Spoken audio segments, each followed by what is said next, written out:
I'm Pro Football Hall of Famer Leroy Butler, and Mind and Money from Educators Credit Union is a game changer for me and my family. Learn more about this free tool at ecu.com. Federally insured by the NCUA.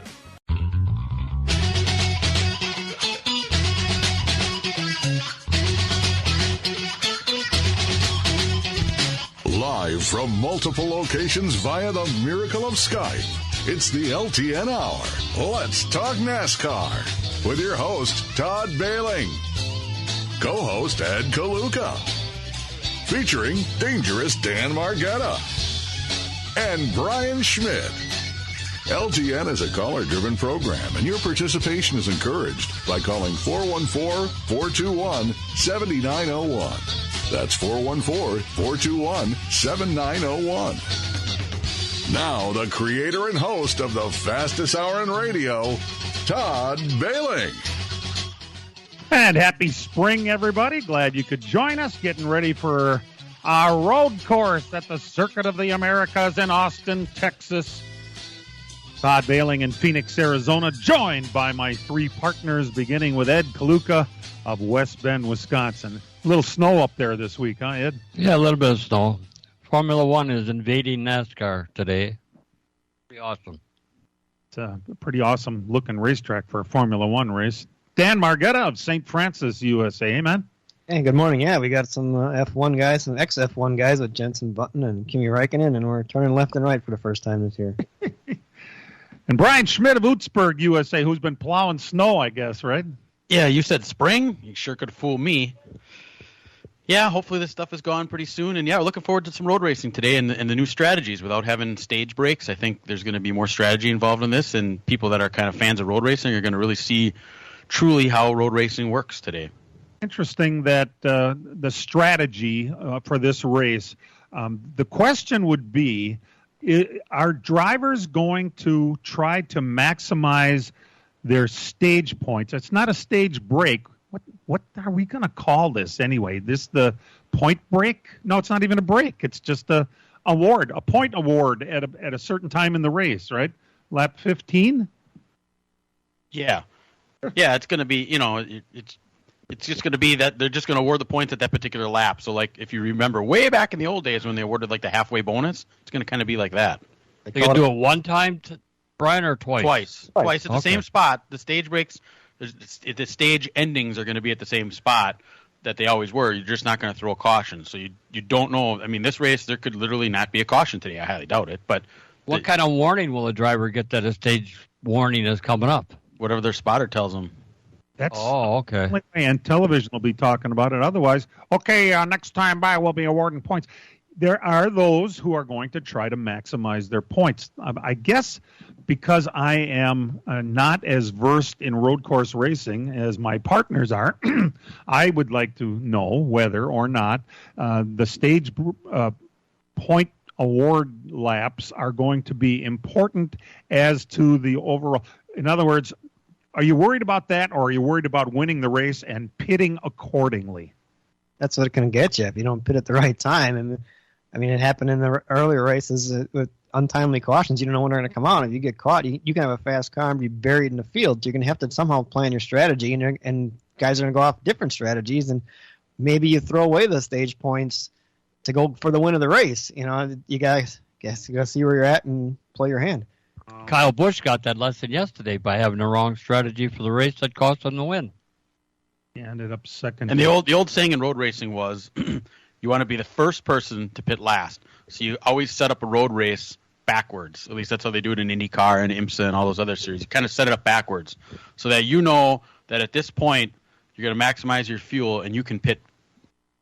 You could be the last person or the first person to pit last. That puts you at the front of the field when everybody else pits.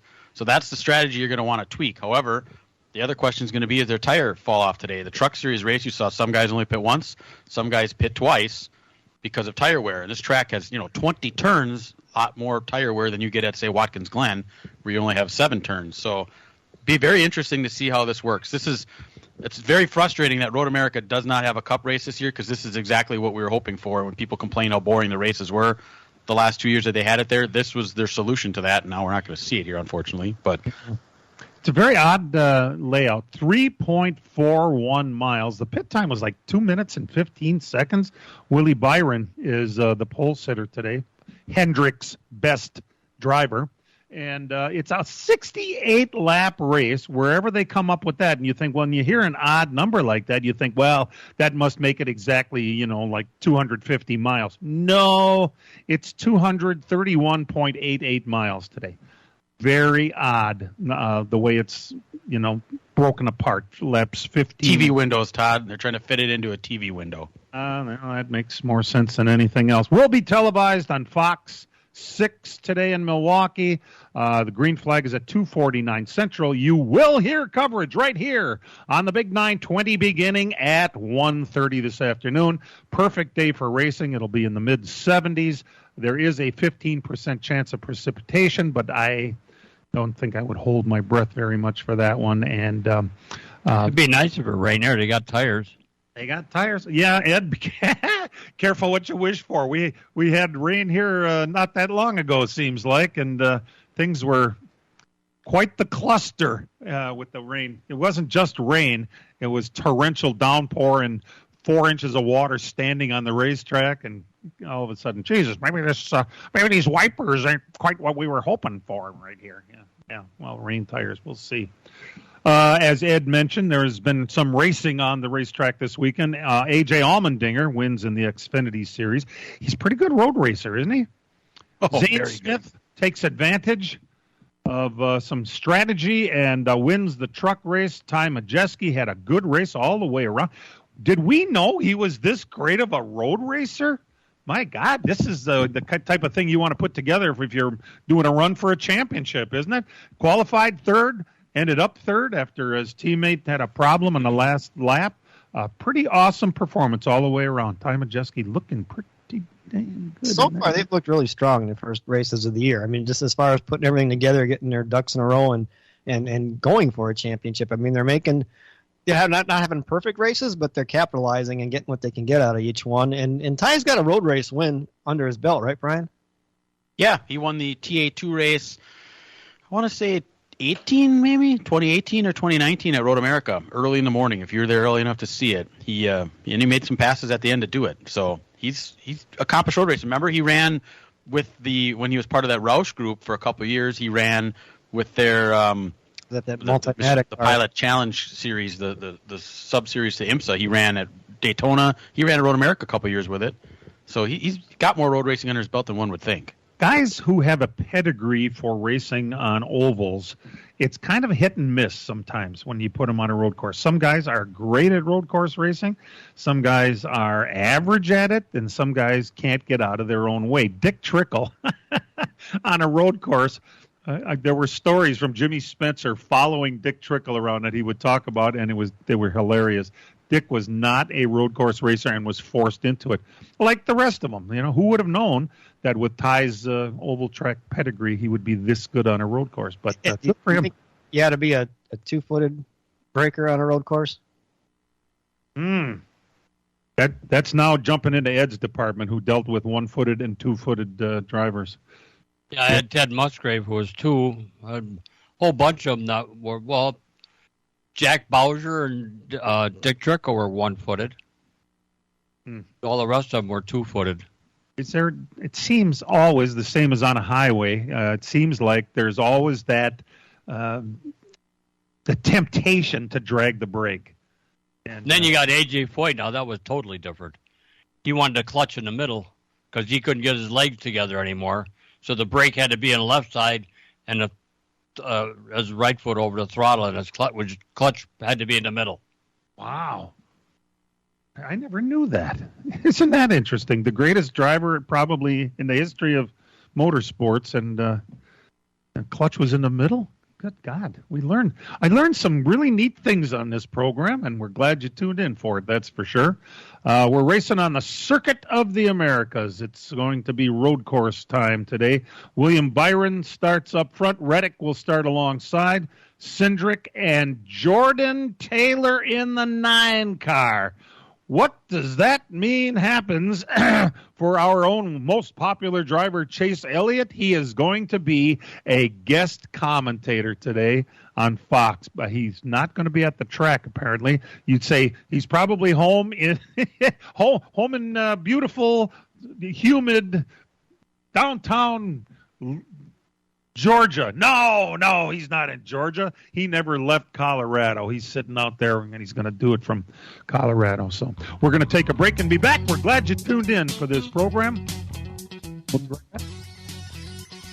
Buckle up, get ready, get set, and get your tickets now as the NASCAR Xfinity Series returns to Wisconsin's Road America in Elkhart Lake, July 27th through the 29th. The smell of fresh rubber and food will fill the air for this weekend, along with the Porsche Carrera Cup for even more racing fun. An amazing, affordable weekend of family fun with camping, food, and more. Kids 16 and under get in free with 8 adults. Come for the experience, stay for the race. Get your tickets today at roadamerica.com. Your national park of speed. From racing engines to street engines, long blocks to turnkey packages, or complete custom engines, just ask and Wagner Automotive can fill your needs. All backed by many years of racing experience. These years of experience have provided reliability and performance that customers need to win races. Wagner's has been building championship winning engines for top teams from NASCAR to short tracks in your backyard. This expertise has carried over to street engines they supply to top custom car builders. The Wagner Company in the heart of Wisconsin is outfitted with the state-of-the-art machinery necessary to design, manufacture, build, and test custom engines and their accessory parts. Dyno services are independently available for anyone needed to test their engine. Wagner's Company can also provide you or your company with production CNC machining or welding services. All your questions and requests are handled personally by Casey Wagner. Just give us a call at 920-394-3557 or visit our website at WagnerAutomotive.com. PMF Landscape Supply in West Bend has everything you need with fresh mulch arriving daily, from premium hardwood mulch to hemlock and pine bark to EnviroMulch in red, gold, chocolate brown, and black colors. PMF also has a large variety of decorative stone and granite, as well as field stone, topsoil, and compost. For all your landscaping needs, visit PMF Landscape Supply, 5470 River Road in West Bend. Call 262-338-8800 or visit PMFlandscape.com. Friends of racing for many years. PMF Landscape Supply in West Bend. And it's off to Las Vegas for the Wisconsin Badgers. Wisconsin earns another 40 minutes. Right side, book it. Chucky Hepburn for three. The Badgers head to the semifinal round of the NIT. Beats Klesman for three in the lead. He hit it. Max Klesman a triple. Wisconsin takes on North Texas Tuesday night. Matt LePay and Mike Lucas have all the coverage on Milwaukee's home for your Wisconsin Badgers. 97.3 The Game and your iHeartRadio app. Welcome back to LTN. It was quite a show. There was last week at Atlanta. We remember when we were all worried that they were going to redo that track and how crazy the tire wear was before it was repaved, and everyone said, "Oh, it's going to just take away all the strategy of eating tires up and all that." Well, it did, but I can't say that it was the worst thing. That track has produced some pretty amazing racing, fast. Strategies are and the racing itself reminds you of racing on a bigger track than that mile and a half, like another mile bigger. It was amazing. What I was impressed with was the finish of the race. Here's Brad Keselowski, who is right at the verge of turning Roush around and getting outraced at the end of that one by Joey Logano. What a fantastic finish it was. Fords were 1 and 2. Eddie, you picked it right last week when you took Logano. I guess it's not a real big stretch to take him, but, to actually pick one right on this program is kind of, out of our character. What I was most impressed with was that when Brad Keselowski was interviewed about getting beat right at the end, he said something that I think was very important, that two guys can race with respect at the end of a race and not take each other out. and put on a pretty good show and have a pretty good finish. And that's what it was. He kind of a tip of the cap to Logano for beating him at the end there. But all in all, I thought it was a pretty decent race last week at Atlanta. Gentlemen, your thoughts? Yeah, I liked it. I thought it was a good finish. And as much as, Joey Logano makes you so mad because every time you think you got him beat, you don't. He just doesn't give up. And you got to give it to him, man. He's a hell of a driver and a hell of a wheelman because I think Brad thought he had him covered off of turn 2, and he kind of blocked him a little bit. He gave him a little bit of room, but really not enough. But, Logano just fired in there and got by him. And again, could Brad have taken him to the wall and completely blocked him off? Yeah, but that would have wrecked the field. So good thing he didn't do it, and overall a great finish. I agree completely. Ed, it was interesting that Keselowski, when he left one of the premier organizations in the sport at Penske to stick his head in the door over at Roush, and they were not doing anything, and to take that responsibility as owner and driver for that almost seemed like kind of a stretch. But my God, he's almost got him turned around. It's not a stretch because he's a businessman. He has other businesses that he had outside of racing, and he's always wanted to be a car owner like his dad. And he'll do a hell of a job over there. Are you looking for a new Ford? Well, look no further than Martin Ford in Union Grove, Wisconsin. They're a family-owned dealership who keep you and your family on their mind. They offer top dollar for your trade-in, plus a nice selection of new and pre-owned vehicles. Not to mention their award-winning service department. So stop by or shop them online at martinfordsales.com. At Martin Ford, they are always ready to serve you. And you saw glimpses of this last year with, Chris Buescher winning that race at Bristol. Brad was running up front of that race, and they ran real well at the latter half of the year last year. So you saw this coming. It would have been cool if Brad would have been able to pull that off on Sunday and get that win. But I think an actual real, victory isn't far-fetched for them. All right. Brad especially. Brad's more of a people person than Jack was, too. I think Brad's got a pretty good grasp on how to work with people and get the most out of the people you have. And he knows that people would drive the sport. You got to go get, the best people part of it to be a part of your team. I just think he's got a better deal that way where I don't think Jack was as personable. And a communicator. He's a hell of a communicator. I mean, even in the booth yesterday, he's awesome to listen to in the booth. As much as sometimes you don't like the guy, he's the type of guy that, if you sat at the bar, you could probably have a really good conversation with him, and he'd engage you in it. He's that type of guy. Yeah. Jimmy Fennig is still pushing the buttons over there. Yeah. And Fennig was going to retire years ago, and for one reason or another, he's still there. And the last we heard, he was heading up their super speedway program. He must be doing more than that. But interesting that he's still there. Dan, I don't remember, and I know you will, and I'm sorry for just putting you on the spot here. Last year, Keselowski got a huge fine at Atlanta, and I don't remember exactly what the circumstances were. Wasn't that with the bumper cover? It happened after the race, and they're in the tech center. They found that they had replaced the bumper cover with something because it didn't fit. It was a modification of parts deal. Oh, and he was genuinely slapped down pretty good with points, wasn't he? Yeah, it was another 100-point deal, and it pretty much knocked his whole season on the back for a while. It took him a long time to get out of that, and it pretty much put him out of any championship contention. He was the first guy to get slammed with modifying the new car. Oh, those single source provision. Yeah. I thought it was something where the cover didn't fit right or something, so they made it fit, and it was had to do with the rear bumper cover. And I guess you can't do that, obviously. It's kind of like Hendrick and the Louvers. They couldn't fit right either. Which, by the way, their appeal, Hendrick's appeal is this Wednesday. And I don't know. I think you need to make an example out of this site type of thing. And it isn't all that different from what Keselowski did a year ago. I don't expect it to be overturned. Do any of you guys think it's going to be overturned? Well, if it is overturned, it's going to be a slam against the supplier, Yeah, I don't know. That's a tough one. It's just, it depends. I mean, do they want to set an example to Hendrick and make them the example, or is NASCAR going to realize that maybe they do have issues with their supplier and they're going to say, hey, wait a minute here, the supplier's got to supply the parts properly? It's tough. It's a tough one to. They're in a tough spot because it is. Yeah, very much so. Hendrick cars, and if you do overturn it, people are going to say, it's Rick Hendrick again. And of course, he gets all the stuff overturned. I mean, they're in a tough spot. They really are. It's the same thing as Keselowski a year ago for a modification of a single source provided part, and Hendrick did it 4 times. Now, you say, well, maybe the part didn't fit. Well, do you really think that it's okay for one team owner to modify that single source part when others probably wanted to but didn't because they knew of the penalty?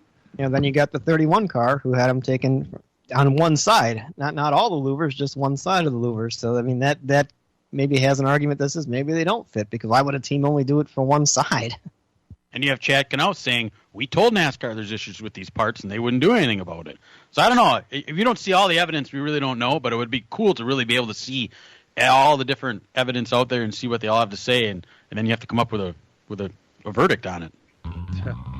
A lot happening there. We'll take a break. Hey, by the way, if you'd like to call the show for any reason, 414-421-7901. We'll be right back.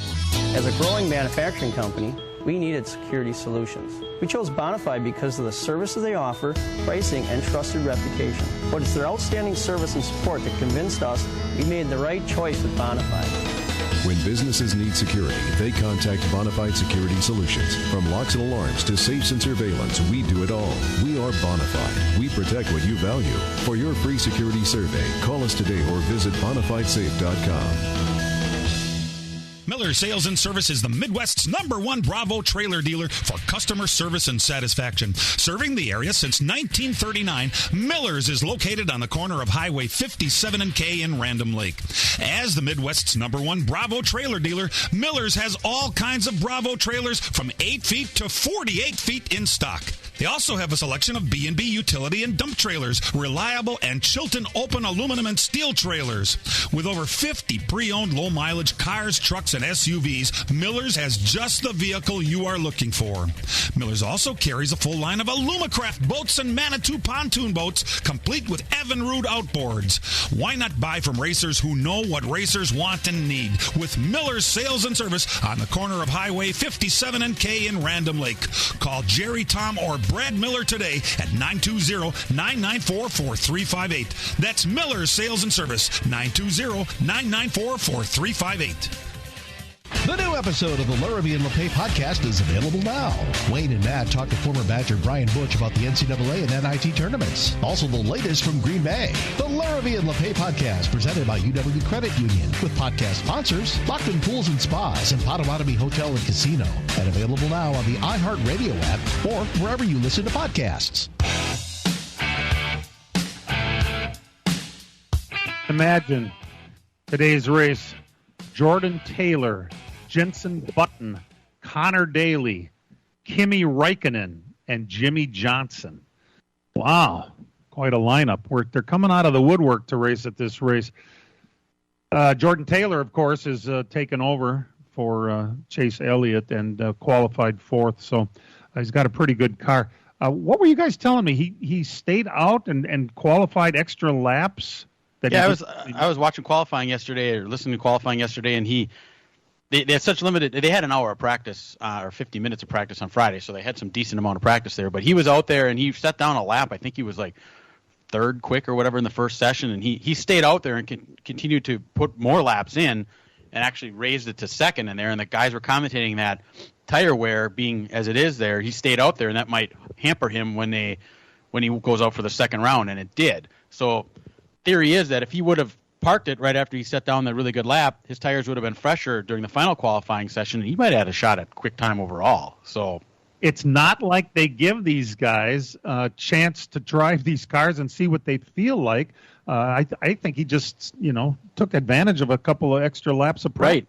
It's funny because they had Gunther Steiner, who for Formula One, he's part of the Haas Formula One team. He was one of the commentators on there too, and listen to him talk about how in Formula One they just bolt new tires on every time they go on the track. They're just constantly bolting new tires on, and that they couldn't do it for that race. He said that's going to hamper him later on, during qualifying, and sure enough, it did. But still, for a guy his first ever race to be qualifying 4th overall, that car is going to be. I mean, if he stays out of trouble, He's been doing a lot with that Le Mans car that Hendrick has been practicing. So he's been that car is similar to the Cup car. So he's actually, I think he's better than what everybody's going to think. A lot of people are like, there's no way he's going to win in his first ever race. I wouldn't say that. That car's good. He's good, and he's got a lot of time behind the wheel of a car similar to that. So he's going to be a threat today. Gunther Steiner. There isn't a Put him in my fantasy league. I did too, Ed. Yep, Yeah, exactly. Because you got to use them so many times, and it's a good time to you can use them one time all year, I guess. That'll be it. Yeah, Gunther's, if you ever watched that Netflix Formula One series, he's kind of the star. He's great on there. Awesome. It's too bad they won't let him swear, though, on TV. Oh, yeah. With that big of an accent, firing off American swear words, that is a awesome thing to hear. It's unreal. Joined by the perfectly clean and never swearing Kurt Busch. That should be quite a. When's the last time a ringer has kind of won a road course race in NASCAR? It's been a long time. A long time. I mean, they all run these races and they run pretty good, but I can't remember one actually got the win. Isn't there a Canadian that won at Watkins Glen? Boris said he won truck and Xfinity races. I don't think he ever won a Cup race, right? I don't think. I remember Wally Dallenbach almost winning a Cup race once, but then they threw a late caution. Ed, we might have to go back to Riverside in the day in the Wood Brothers cars. Yeah. I mean, Marcus Ambrose was a full-time Cup driver at the time when he won a race at Watkins Glen, but... Was it back to like Dan Gurney days? I mean... Oh, man. Good question. Dan, if you don't know the answer to this one, it must be all the way back to those Riverside days. Imagine that. We're glad you tuned in today. We're getting ready to race at the Circuit of the Americas. It's a little less than 3.5-mile road course. It takes... between 2 minutes 15 and 2 minutes 25, I would say, seconds per lap for a 68 laps today. Comes out to 231 plus miles, and there's going to be pit strategy all over the place to try and figure this out. For the first time, we're going to award points after lap 15 and lap 30 for where you are in the top 10. We're not stopping the race for commercials at that point. They have been doing extensive side-by-side advertising on Fox, which, you can't – I don't know, that takes away any complaints anybody can have. If you want to watch the race, you're looking at it. If you want to watch the commercial, there it is. There's no complaining as far as I'm concerned. It's a great way to do a race, and they've been doing it pretty good on Fox too. So we'll see how that goes. Big news this week that the Camaro – is going away from the General Motors lineup. Now, they think it's going to come back as some sort of electric vehicle. Oh, boy. Good God. But that, you wouldn't really put a V8 into an electric vehicle just to race it, would you? I don't even want to think about that. Don't go there, Todd. Yeah. I know. It's Don't get me started. So now let's just say right now that General Motors' most logical step backwards will be to the Malibu, which, if you look at it, is a head-to-head competitor with the Camry, which is the car that Toyota is racing. So we'll have a couple of four-doors and a Mustang. This isn't going to put pressure on Ford to do away with at least the racing Mustang and do some other model that they have, will it? I hope not. Going to make up a brand like the old SS. Remember they raced that for a while? Come on, that was a legitimate car. It was made in Australia, sold limited production in the U.S., and yet they had it running every week as a two-door. Got a couple years yet, though, because they're going to still produce the Camaro in 2024 yet. So You're looking at 2025 and beyond. This year and next year we'll see those Camaros, but after that they're going to have to they'll have something figured out. Now, didn't you used to have to have so many like street versions of the cars to be able to races, and that what brought the Superbirds and the Daytonas from the Mopar in those days with the big wings on them. They had to make so many to run on the street in order they could race it, kind of thing. I think that's under EIR right now. Yeah. I just can't envision somebody pulling up with an electric Camaro. Here, come look at my electric Camaro. Start it up so we can hear it. Oh, it's on. Well, the Dodge Charger, isn't that going to be an electric car? They stopped production on that, and then they did that great idea of having it make a noise that sounds similar to a V8, And then didn't the EPA shut that down or something? It's not just the emissions. We don't want sound pollution either. So, gee, we want silent cars. How are we gonna know? How are we gonna know they're there? Where are we going? Is this how long before it's an all-electric series, Ed? I don't know. Back in the day when I was doing Indianapolis, and one of those electric cars came past me. Businesses need to think beyond today. That's why ADP uses data-driven insights to design HR solutions to help your business find more success tomorrow. HR, time, talent, benefits, payroll. ADP, always designing for people. I'm Pro Football Hall of Famer Leroy Butler. And Mind and Money from Educators Credit Union is a game changer for me and my family. We can reward my son for good grades, assign chores, teach him real-world financial lessons, and more, all right from our phones or computer. He can even have his own debit card, which he can track earnings and spending. Learn more about this free tool at ECU.com. Federally insured by the NCUA. You stood out on the pit wall, we'll look up your car, and all of a sudden this thing got by whoosh. And Brian, they're racing electric cars, aren't they? Oh yeah, that's the what do they call it? The Formula E series or whatever. But you don't see people just running to get tickets to those events. They have them here in the United States in New York, and you don't even hear about it. So I mean, it's not. They're trying to make it popular, but it really isn't. Are those the races where you're halfway through, the car runs out of juice and you have to get another car? Yeah, you have to go get the other car. So there you go. That's really green, right? You got to have two cars instead of one. They sound like sewing machines zipping by you. Don't get me started. We're glad you tuned in. We're going to sneak away and do a break, and LTN will return right after these. Buckle up, get ready, get set, and get your tickets now as the NASCAR Xfinity Series returns to Wisconsin's Road America in Elkhart Lake, July 27th through the 29th. The smell of fresh rubber and food will fill the air for this weekend, along with the Porsche Carrera Cup for even more racing fun. An amazing, affordable weekend of family fun with camping, food, and more. Kids 16 and under get in free with 8 adults. Come for the experience, stay for the race. Get your tickets today at roadamerica.com. Your national park of speed. As a growing manufacturing company, we needed security solutions. We chose Bonafide because of the services they offer, pricing, and trusted reputation. But it's their outstanding service and support that convinced us we made the right choice with Bonafide. When businesses need security, they contact Bonafide Security Solutions. From locks and alarms to safes and surveillance, we do it all. We are Bonafide. We protect what you value. For your free security survey, call us today or visit bonafidesafe.com. The NASCAR Cup Series heads to Circuit of the Americas. Start your engine! It's the Echo Park Automotive Grand Prix. The late charge from Daniel Suarez is going to see a change at the point. Got the Mellon Man on the inside, got the Daytona 500 winner on the outside, and they are hustling hard into turn 12. Joey Logano locks up the brakes coming into turn 1. He'll slide back 3, 4, 5, now 10 spots. Sunday at 1:30 on the Big 920 and your iHeartRadio app.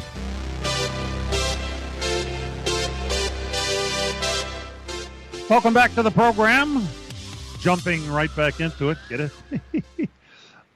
Josh Williams. We never knew this guy's name before. It's not one of those remembering type of names, but we now know who he is. He's the guy that parked his car on the start-finish line, jumped out, waved to the crowd, and had to sit in the NASCAR trailer like a bad boy for a couple of hours waiting for the end of the race before he could be lambasted by NASCAR officials. And all he ended up with was a 1-week suspension. Do you guys know, was he a full-time competitor? Oh, yeah. Yeah. He was, okay. Well, see, I didn't even know that. Now we know what he's up to. Put LeBay in the thing yesterday for 1 week, which wasn't a stretch anyway, who had a little more road race experience than Josh did. But he's been a popular guy this week, showing up in talk shows, huh? Did you get your T-shirt yet? The Can't Park Here shirts they're selling? Yeah, and it's not just the T-shirt. He's giving the proceeds to charity too. Turns out he's quite a guy. He's a regular visitor to Children's Hospital, and he's a good guy all the way around that was just a little pissed off that he was going to get shown the way off the track because he left a little too much debris and caused a caution and didn't like it and had his little say with NASCAR. And really, I mean, I think it was amazing that he only had a 1-week suspension. Am I the only one that thinks that? No, I thought it would have been a little more because they really don't like it when you show him up like that. And I remember him in the ARCA series. I mean, he was a pretty good racer. Another guy that just doesn't have the funding behind him to move his way up into a top car, so he kind of got lost in a shuffle. He's always been there every week. I think he's, maybe this will open up doors to a better ride. Who knows? You kind of don't want to promote it too much because you don't want everybody doing things like that to jumpstart. Yeah. But he did his sponsors pretty right, didn't he? They never would have seen very much out of him, except it's parked right on the start-finish line. So all the way around. I heard an interview with Mario Goslin, who was his car owner, talking about that a little bit, and he kind of tippy-toed around it because they asked him, well, is this good for your team? And, well, it's not really good for my team because you never want to see this happen, but it did bring exposure, and they asked if the sponsors were upset by it, and they weren't at all. But he said, like Mario said, he says maybe this will open NASCAR's eyes a little bit to how they officiate a race. Also, would they have done that to, Justin Allgaier or one of the top front running teams if that would have happened to them? He goes, probably not. He said so, but they did it to us, and we showed them what we thought of it. So sometimes you got to get your point across in a difficult manner, and we did. So the 9 car was running around with a bumper hanging off it for how long? Right. So hopefully, maybe NASCAR now they'll think twice about this. If you're going to officiate a race, you got to officiate it the same for everybody, whether it's a front-running car or a late-pack car, because they're all on their own agenda trying to do well for their sponsors and make their team go. And Mario's cars aren't going to go win the races, but he's still trying to compete every week, and you can't just park him because you don't necessarily think they're a front-running car. Josh, after his talking to at the principal's office, he came out and he said, I wouldn't do anything different. And then they asked, oh, really? And then he said, well, but I understand NASCAR had to do it. And, he said all the right things. But I'm just impressed all the way around with the guy. Now, I don't know how the hell he drives a race car. We're going to have to pay closer attention to that 92 car and see if he does anything. But I think another thing that really made him mad, and I kind of agree with him there, was it wasn't cut and dry to be a parking penalty. I mean, they could have penalized him a lap, 2 laps. There was options that they could use according to the rule book, and they went right to parking him. I think it was because of the way that race was going. There were so many yellows. He just extended it. I think the tower was frustrated as well, and that's why they went right, boom, you're parked. And I kind of can see his frustration there. He probably would have taken a lap or 2 penalty. I think you're right. Got to be careful. You're giving NASCAR the ability to think, and I've never seen that. Hey, our friend Derek Kraus come out pretty good. He's going to get a couple of races in a real good Xfinity car, that number 10 car that Allmendinger drove yesterday. Is that the same car? Colleague car, yep. Yeah, it's a colleague car. He's going to drive it next week at Richmond. How about that? Come bouncing back. It'll be great to see Derek in a NASCAR race again, moving up a division and putting him in a pretty decent car. We'll have to see how Derek does. I'm looking forward to it greatly next week. Something to watch. One of those opportunities you're going to have to, take advantage, at least run good and see it go. There may be one more race in that car coming down the line too. I'm not sure where, but good for him as far as here's your shot. That's kind of what these guys have to do. If you don't have enough funding to do a full season somewhere, you probably got to pick your shots and then get a good ride and then look respectable in it. And that's a real key as we go to Richmond next week, a 3/4 mile track back to the oval again. And I think it's the short track that others should have aspired to. It's wide, it's raceable, and it's kind of an odd number too, 3/4 of a mile. I mean, it's I've never seen a race at that place, and I guess I would like to. I did drive by the track once, and it's on a state fairgrounds, and it was locked up. Oh well, that was nice. I see what it looks like on the outside, but boy, what a perfect place and a perfect layout, right? Yeah, and I don't know if you noticed that we got a caller real quick. I wanted to talk about the Josh Williams. Oh, okay. I missed it. I'm sorry. Rosie from Brookfield. Oh, Rosie Hi, from Brookfield. Hi. I just wanted to tell you about Josh Williams. a lot of people don't agree with what happened to him. However, Kyle Busch parked his car going into the garage area, hopped out of it and said he couldn't steer it, and he left it there, and he was not penalized because he said, I couldn't steer it. Yeah, it's all about your excuse, right? But Kyle was paying heck. Exactly. The week before when he drove over those cones, right? Exactly. Yeah. Well, it's Kyle Busch and it's Josh Williams, Exactly. And I know one week you were talking about announcers. Jeff Gordon was the poorest announcer you had, but who is going to be the best is going to be Kurt Busch.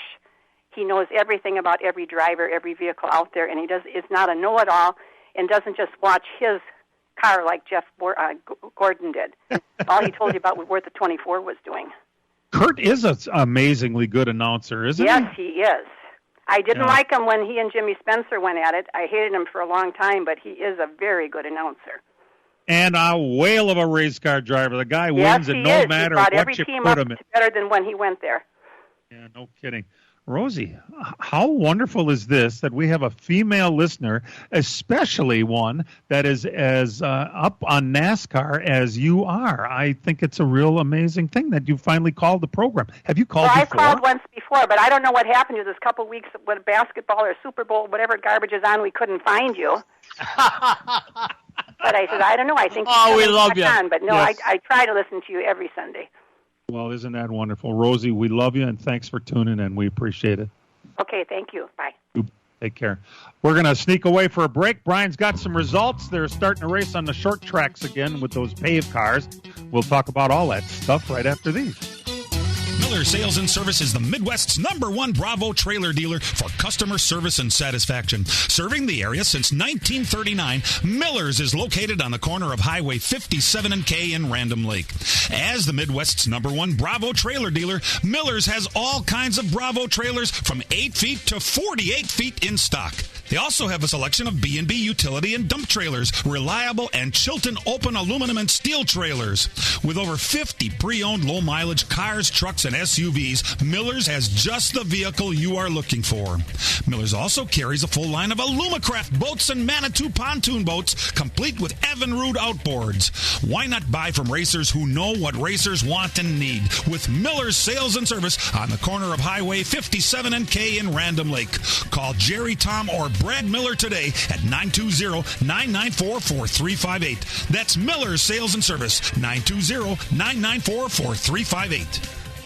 Buckle up, get ready, get set, and get your tickets now as the NASCAR Xfinity Series returns to Wisconsin's Road America in Elkhart Lake, July 27th through the 29th. The smell of fresh rubber and food will fill the air for this weekend, along with the Porsche Carrera Cup for even more racing fun. An amazing, affordable weekend of family fun with camping, food, and more. Get 16 and under, get in free with paid adult. Come for the experience, stay for the race. Get your tickets today at roadamerica.com. Your national park of speed. PMF Landscape Supply in West Bend has everything you need with fresh mulch arriving daily. From premium hardwood mulch to hemlock and pine bark to EnviroMulch in red, gold, chocolate brown, and black colors. PMF also has a large variety of decorative stone and granite, as well as field stone, topsoil, and compost. For all your landscaping needs, visit PMF Landscape Supply, 5470 River Road in West Bend. Call 262-338-8800 or visit pmflandscape.com. Friends of racing for many years. PMF Landscape Supply in West Bend. This week on NASCAR Live, Michael McDowell joined the show. Coming back home after the Daytona 500, and one of the things that really stands out to me was driver introductions. Just the applause and the noise that I got for the driver introductions after winning the 500 in Phoenix I felt like Dale Jr. I mean, it was so loud, and it was so awesome. There's much more waiting for you each week on NASCAR Live. Every Tuesday night at 6 on Milwaukee's Home for NASCAR, the Big 920, and your iHeartRadio app.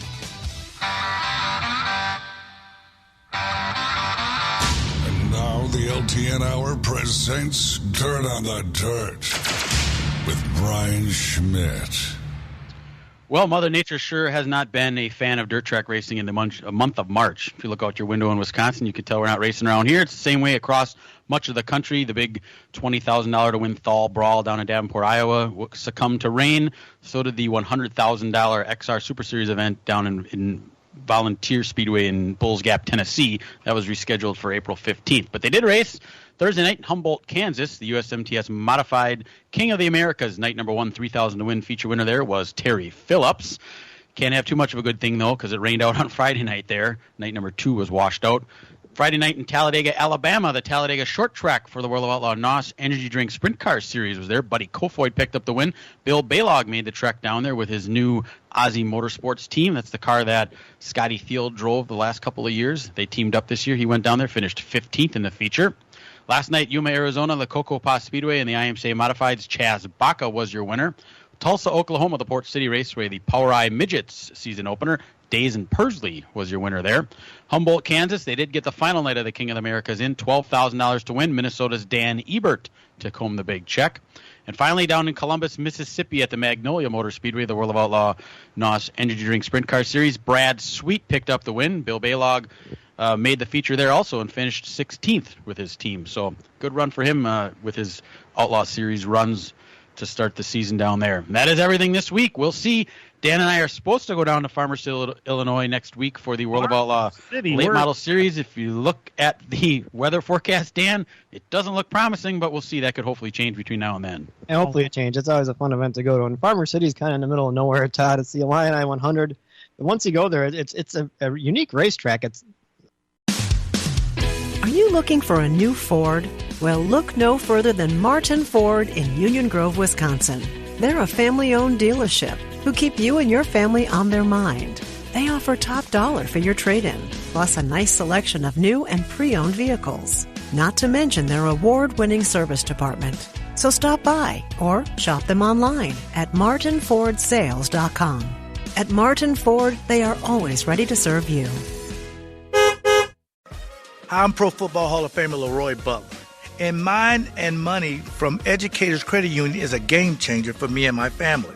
We can reward my son for good grades, assign chores, teach him real-world financial lessons, and more, all right from our phones or computer. He can even have his own debit card, which he can track earnings and spending. Learn more about this free tool at ecu.com. Federally insured by the NCUA. Part of the old horse race tracks that were down there in Illinois, right, Brian? Yeah, and they put a quarter mile in it, high banked.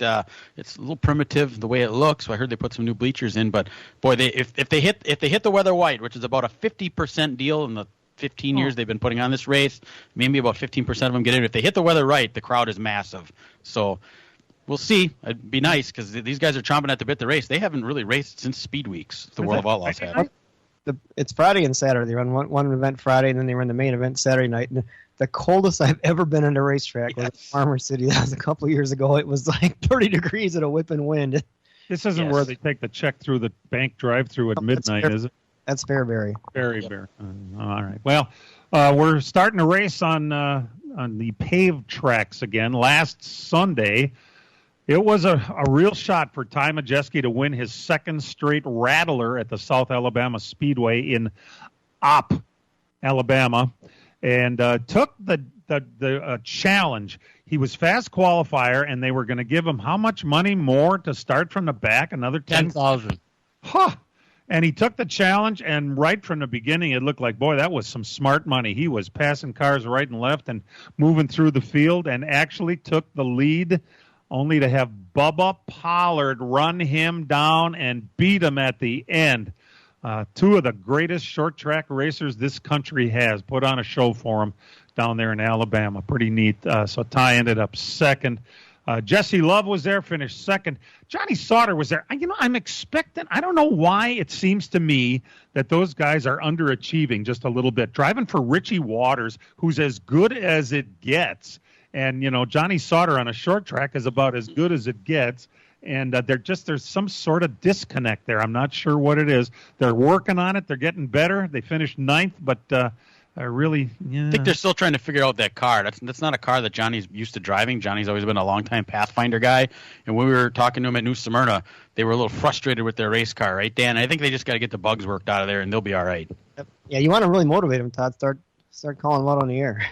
No, we're not doing anything like that. Johnny DeAngelis was down there, finished 17th. Justin Mondyke was 20th, and Austin Nason finished 22nd. This was a big weekend. The ARCA Menards East Series ran at Pensacola. Gentlemen, there were only 13 cars in that race. Why is this I mean, what's going on there? Why do they only have 13 cars? Well, it's the East. They have the 3 series kind of separated there, and the East Series has always been the one to struggle a little bit with car count because the East and the National Tour are kind of close together there. So, and I don't know what they each pay out a little bit, but the East Series has always been a little bit sparse on cars, and they only have like 7 total points-paying races for the year, and I think 3 of them might be combined with the National Tour. So, to put a car together just to run the East Series, you just don't get a lot of it. So it is what it is right now. Hopefully they get it figured out and get the car count up a little bit. But until then, this is what you're going to get for a little while. William Sawalich led every lap from the pole in a Gibbs car, kind of stunk it up.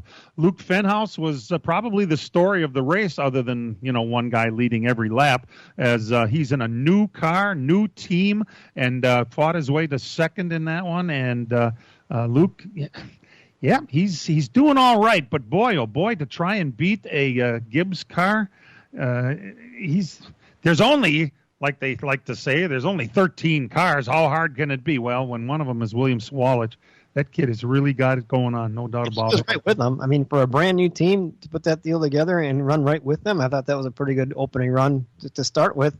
Luke's kind of in the Chevy pipeline, so I mean, that's part of the whole thing put together here. He'll run this ARCA East. He's going to run some super late model races around here. He'll be at Milwaukee at the ARCA race in August when they combine with the National Series. So a good start, I thought, for them. For a brand new team and just getting out of the box to run second and be right on Sawalich's bumper at the end, pretty decent run. The Cars Tour ran at Florence, South Carolina. Carson Kvapil driving a junior motorsports car, another high-profile, don't spare very much in the cost department owner. Carson, boy, that was interesting. He did a hell of a job. What's that dude's name? Jelly Bean or Butter Bean or something? Yeah, Butterbean. Brendan Queen is his real name. They call Bean Brendan Queen. Yeah, that's who Carson passed and won it and looked pretty damn good in the process. The Sunoco Super Series ran at Auburndale Speedway down in Florida. Twin Super late model features. George Gorham Jr. won both of them. And that's it in the way of results. It was announced this week that Kevin Harvick is going to run a Cars Tour event at North Wilkesboro. Brian, that's going to be quite a week of racing at North Wilkesboro, isn't it? Yeah, that's the week leading up to the All-Star race. That starts already on that Tuesday night. The ASA Stars National Tour runs Tuesday night. Wednesday night they have a Pro Late race, and then the Cars Tour race. And then you have some entertainment some of the other nights. And then you got the truck race on Saturday, and then the All-Star race on Sunday. So that's a full week of racing they have down there. Going to be kind of cool. If you saw some of the video of some cars on the track there at North Wilkesboro this week, boy, they have that place looking really nice, especially with the old surface there. I think that's awesome looking. And looking good, but with just a patched up surface. Isn't that amazing, huh? Yeah, but I mean, it looks like a true short track, and the guys that ran on it, they talked to Tyler Reddick and those guys. They say it's great to race on, and they think it's going to be multi-groove. You're going to see a lot of passing, which is good. We'll be back.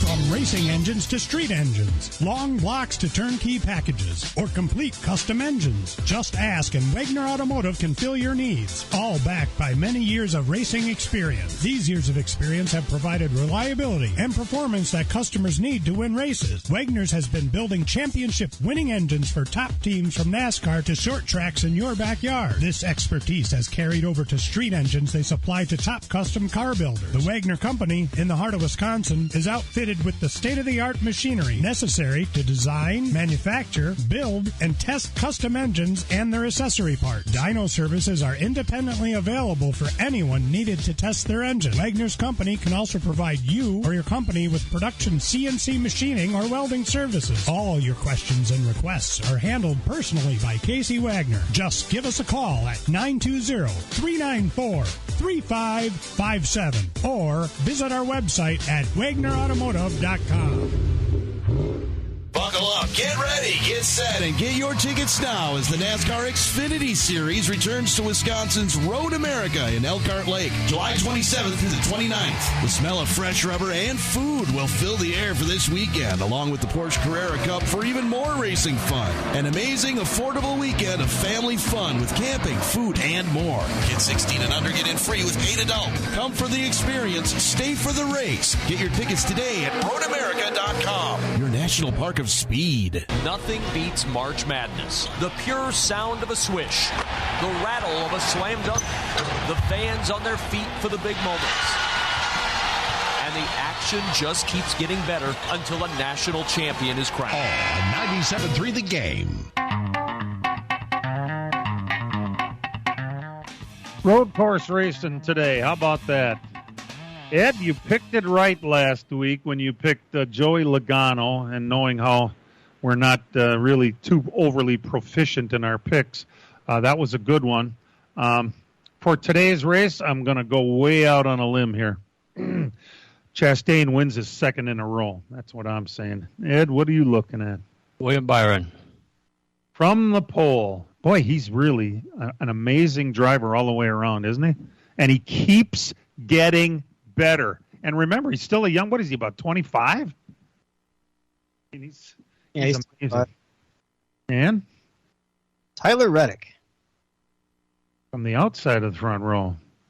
And didn't he, with 2 road course wins last year, wasn't he the leading road course guy? He was. He's been fast all week so far this year, or this weekend. So we'll see. All right. Here's where Brian takes Jordan Taylor. You got that right. I think this is that 9 car knows how to win, and I think it'd be a hell of a story to see a guy first time ever in a Cup race win the race, and I think he's got the stamina and he's been racing IMSA stuff a long time, and he's a really good kid. We've met him a couple times, and I just think he's going to be far enough ahead so no one can get to him. I think if it's close in the end, someone's going to run him off the road. Ooh, and Chase Elliott, of course, being a guest commentator via remote to talk about watching his car, possibly win the race, ought to be pretty good, huh? It'll be cool to see what Raikkonen can do in that Trackhouse car, the 3rd car, and even Jenson Button. That 15 car is a Stewart Haas car this week, so they got decent rides too, and we'll see. All the way around. Jimmy Johnson's got to come from the back. That'll be something to see too. He's way back in 31st, which is kind of surprising to see him struggle like he did. We'll see if he can get up there, because the rest of their cars have been pretty good from the Legacy team. And Jimmy struggled in the Indy cars on the road courses. He was good on the ovals, so he's still more of an oval guy, I think. And yet, that's where he wants to race. This is all on his schedule, Likes the challenge. So far, those legacy cars haven't exactly been setting the world on fire. He knows he's got a job in front of him taking this thing on, One thing to want to replace Richard Petty with your name on the door. However, we're going to have to do something to turn that team around, and they're going to need it. The green flag is at 2:49 Central Time. Looking for pretty good weather to race out there in the mid-70s. It was in the 80s yesterday, only a 15% chance of rain. Coverage begins right here on the Big 920 at 1:30 this afternoon, so we hope you tune in for that. I see, Brian, that our friends at the Chicago race have found themselves a sponsor for the thing, but they still call it the Grant Park 220. Yeah, I see McDonald's is going to put their name on it as one of their partners. If you remember when we had Julie on back in January or February, she talked about they wanted to have multiple partners, kind of like what NASCAR has with their 4 presenting sponsors, and McDonald's is the first one to come aboard. So that's a start. See what else they're able to pick up as time goes on here. Just a guess, but I'll bet you Bubba is going to have the McDonald's colors on in Chicago, don't you think? Oh, yeah, definitely. Thanks. And they may get more other sponsors as well. I think they're trying to string a bunch of them together, kind of a presenting type deal. So we'll see if any more. Now the one's actually hooked up, we'll see if more come on there.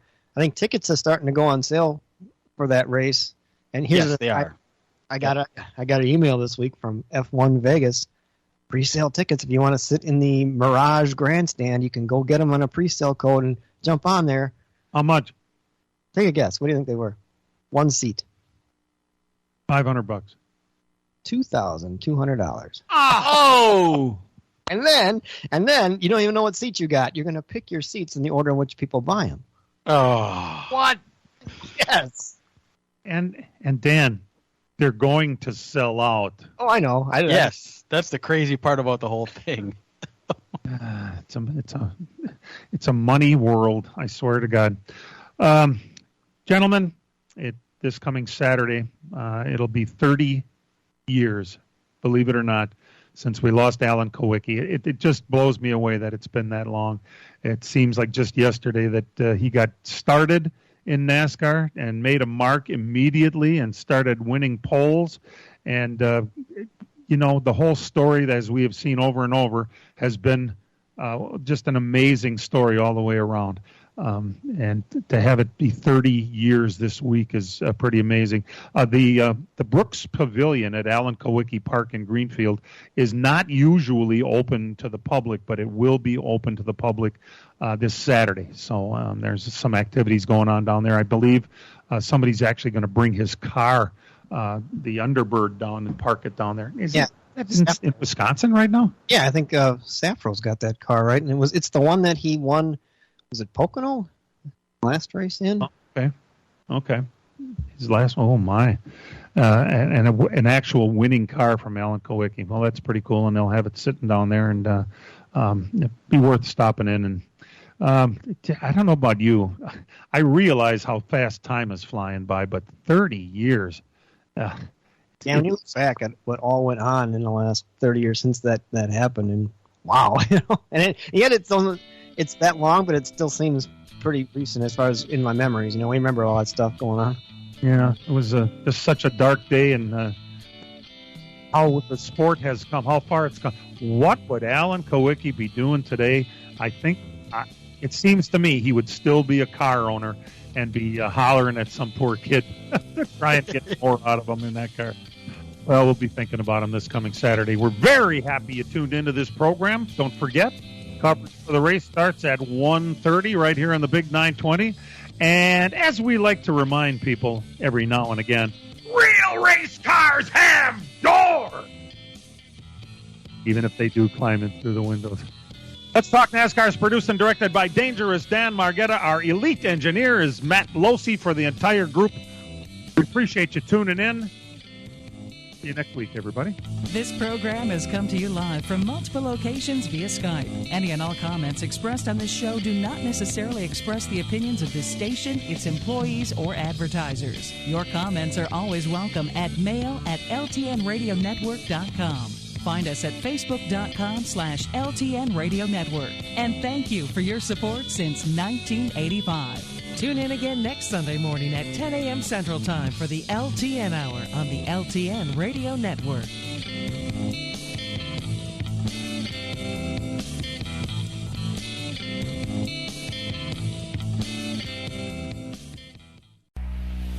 Automation is powering what's possible for businesses of every size in every industry. Unlock your potential at Automate, the largest showcase of robotics and automation in North America, May 22nd through the 25th in Detroit, Michigan. With over 600 exhibitors, 200 speakers, and more than 25,000 registrants, there's no better way to power your business. Register for free at automateshow.com. That's automateshow.com.